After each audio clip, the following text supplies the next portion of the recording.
Welcome to China Focus. I'm Shelley Zhang. This week, China will kick off two important meetings, the National People's Congress and the Chinese People's Political Consultative Conference. Now, during these meetings, China will appoint its next president, Xi Jinping, as well as the head of the NPC and other top leadership positions. But it's arguable over whether people are really paying attention to these meetings in China. So what's the attitude of ordinary Chinese people towards the two meetings? And will these meetings be able to tackle some of the big issues facing the country? Here today to talk about this, we have Jason Ma and Chen Zhifei. So thank you guys for joining us today. So last year, this was a period of intense drama in terms of China's political system. Right. When Jiabao made a kind of pointed reference to Bo Xilai during the MPC meeting, and then Bo Xilai was taken down almost immediately afterwards. Are we seeing something that's going to be as kind of exciting this year? I don't think so. But meanwhile, they do have some kind of urgent topic, like the pollution. Air pollution in China, especially in Beijing. And of course, I think this year, people are not really concerned about the political transition. Although it's on the paper, they are saying, though they will make decision about who will be the president, who will be the kind of secretary of the department, but they already decided. All those people are just kind of so it's really just kind of like the announcement. It's announcement.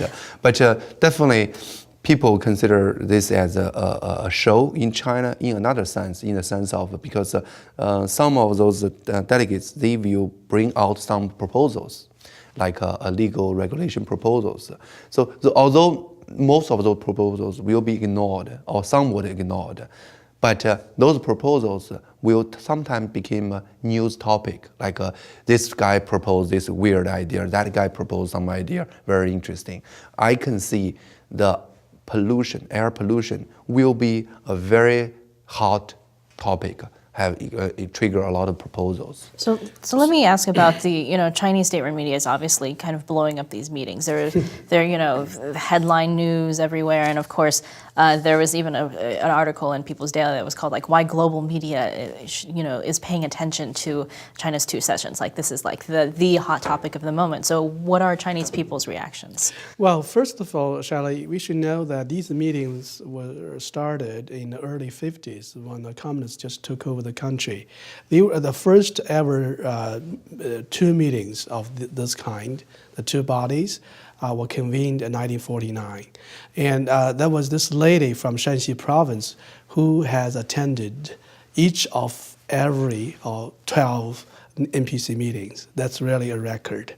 So there is a high consistency. Is she elected official? No, he's not an elected official. He's just a representative. So there is a very high degree of a consistency in terms of the eligibility and the membership of these meetings. And that's also, these two meetings are a rare indication of why the Communist Party is still caught up in a quagmire or some kind of void in the gut that was its ideology, because that shows in the past 60 years since its founding of the nation, the meetings, the format, everything has remained largely the same. Although Jason just mentioned they would go out of the way to make it more lively, to allow representatives to have their own proposals, but still everybody knows it's a show, and everybody knows that those proposals are bordering on ludicrousness, not touching upon any serious issue at all, because not like in lawmaking bodies in the United States or other Western countries, they're not talking about real political change. They're just talking about something that's a very basic, non-essential. That we're going to see a show like that. Right, that's decided by how this Congress operate and how the delegates was selected. So how are they chosen? And indeed, one kind of a real story in this meeting is 21 years ago, she is the fee collector on the highway. She even don't know she was selected as a representative. So you're like saying several months. She is she collects tolls on the highway? Yeah, highway. Toll collector. Because in this Congress, Chinese try to make sure women have a certain percentage, and low-income people have a certain percentage, young people have a certain percentage. So this one woman will represent several roles, fill in those percentage, because by nature they give this position to officials at a different level. But it's because all these quotas, they need to fill in the quota. So this particular woman really kind of one person used as several tokens. So is this, I mean, like this 21-year-old toll booth attendant, is she actually have the power to vote on issues? Yeah, she has. She can vote, and she can also veto. But I think I'm sure she will vote, agree with all the decision. The lady, I mean, she mentioned the lady, she was selected for the past 60 years as delegates. She said, the way I can survive all these 6 years because I voted yes for all the decision. When they kind of throw out Deng Xiaoping, I say yes. When they take Deng Xiaoping back, I say yes. So that's basically the kind of the role those 2,000 delegates is playing, and so that's a show. So people also consider that. So a show. in the Western media, sometimes they say this is basically a rubber stamp. Yeah. Right. That's the kind of even that's kind of a stamp is a kind of high. Well, I mean, they are trying to make it probably more expressive of the part of the general grassroots sentiment. However, those people, they will self-censor themselves in terms of what they would like to say.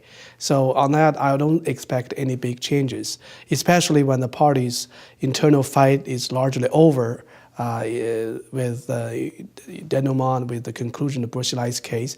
I don't think there are any suspense.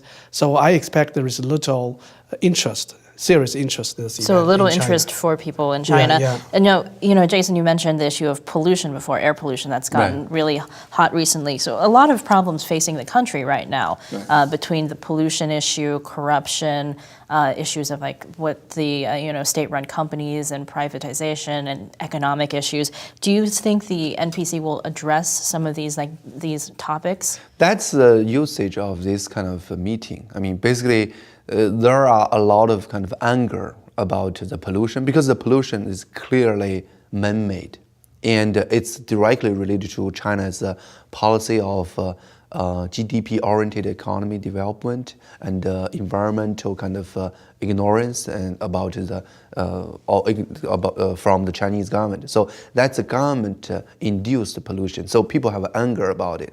So these two meetings became a vast of this anger. They bring some kind of weird people from all part of China here, and then propose 2,000, 5,000 proposals. 300 will be related to air pollution, and then that gives people some hope. Like, oh gosh, so many kind of proposals. Maybe one of us can work. So when you talk about proposals, are these things that are eventually becoming law, or are these just kind of discussion points? No, it's just discussion points. What happened was each province will convene a meeting that's restricted to their own membership that talk about how good they have been over the years. And some party top officials will attend the meetings, especially going back to the hometown. They'll make it very lively. They will put forward proposals. But then after the meeting, nobody will pay attention to it. So on the usefulness of these two meetings, I would not say they're totally useless, even though in terms of the specific goals that were achieved, they're largely irrelevant. However, they do represent very important function of the party's apparatus. That is to control the media, to control the right to the word, to the publicity. Because at these two meetings, those people will voice all kinds of concerns, showing that a public that really is the target of the party's care. However, they really don't take any action on it. So for party's interest, it's very important. So if this is the NPC is kind of like the biggest, Platform, body, like legislative body in Chinese government, but the decisions are really made by the party. That's true. Right, exactly. And basically, it's more like all the law and all the contents of law are decided. Everything is decided before the meeting. And these 2,000 people come here, and some is like the 84 years old lady who will definitely say yes to everything. Another is 21 years old, this young girl. She is not even understanding the words in the legislation. Of course, they will say yes. Yeah. So let me ask about, Western media are paying attention, I think, this year more than usual because Xi Jinping will be officially elected, appointed president, and Li Keqiang will be appointed premier. Is there any significance to it? Because a lot of people have already been saying, well, he was already appointed to the party last November, and that's what really matters. So. I think, in that sense, it's probably more important than the next 4 years meetings of a similar kind, because you can see a new cabinet being formed, a new leadership generation being appointed, and there could still be some room for suspense. For instance, all the key chips are already in place.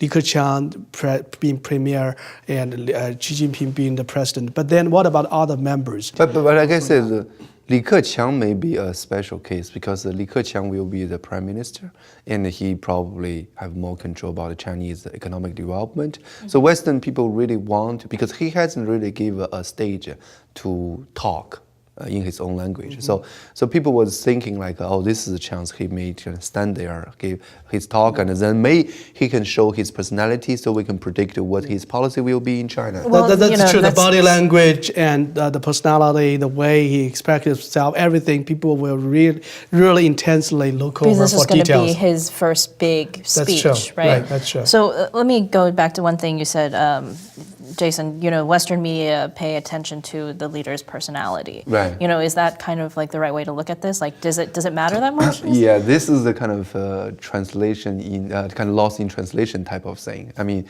so in the Western world, like personality may really kind of decide this person's behavior and then decide his policy. But in China, everything is so kind of is restricted by the party, and so the personal personality. If they align with the party, so that's the party's ideology.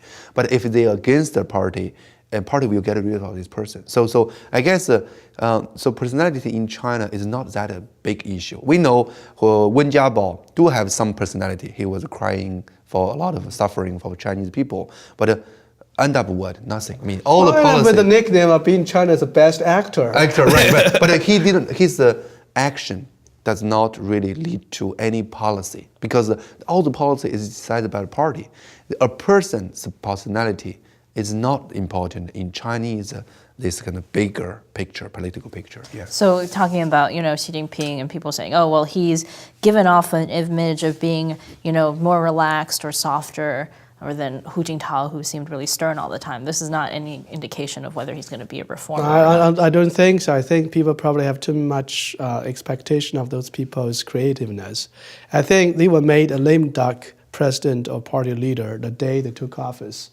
In the Western political jargon, I think it's not that they didn't harbor any political ambitions. It's that the system has made them such that they are only one of the cogs of the whole machinery that made them, kind of lame duck, kind of right. How can immobile. They select somebody who will be against themselves' ideology? I mean, they definitely kind of select some safe guy. Basically, this guy will kind of follow what they want China to follow. It's not that we had this line. Xi Jinping himself reviewed his real thinking about this a couple of months ago. Actually, that coincided with, the remark was coincided with his visit to the South. Right, we talked about it. He ruled out as a possibility he will become China's Gorbachev. That was one way for him to assure the party's elders that, okay, I'll toe the line you set for me. There was no suspense. Nothing's going to change. Okay. That's right. All right. Thank you both for joining us today to talk about this issue. And thank you for watching. For more on this and other issues in China, join us at ntd.tv.